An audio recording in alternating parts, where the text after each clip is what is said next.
Hello guys, അപ്പം നമ്മളിന്ന് ജോക്കുട്ടനെയും കൂട്ടി പോകാൻ പോകുന്നത് മറ്റെങ്ങോട്ടുമല്ല, കടമക്കുടി കള്ള് ഷാപ്പിലേക്കാണ്. ഈ കള്ള് ഷാപ്പിലോട്ട് പോകാനായിട്ട് നമുക്കൊരു ചിറ കിടക്കണം. ഇവിടെ നിന്ന് നോക്കുമ്പോൾ കള്ള് ഷാപ്പ് തൊട്ടടുത്താണെങ്കിലും നടക്കാൻ കുറച്ച് അധികം ഉണ്ട് കേട്ടോ.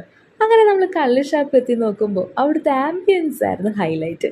കണ്ടില്ലേ, ഇതാണ് ഇവിടുത്തെ ആംബിയൻസ്. ഞങ്ങളും കുറച്ച് കസിൻസും കൂടിയാണ് പോയത്.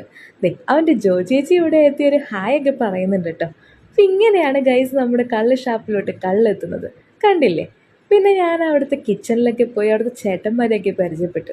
ഇതാണ് ചന്ദ്രൻ ചേട്ടൻ. ഈ ചേട്ടനാണ് നമുക്ക് സെർവ് ചെയ്യുന്നത്. അവിടെ കക്കയുണ്ട്, പോർക്കുണ്ട്, ബീഫുണ്ട്, കൊഞ്ചുണ്ട്, മീൻ ഫ്രൈ ഉണ്ട്, മീൻ തലയുമുണ്ട് ഗൈസ്. അപ്പം ഞങ്ങളങ്ങനെ നല്ല പോളിങ് പൊളിക്കാൻ തുടങ്ങിയപ്പോഴാണ് അവിടുത്തെ ക്ലൈമറ്റ് അങ്ങോട്ട് മാറിയത്.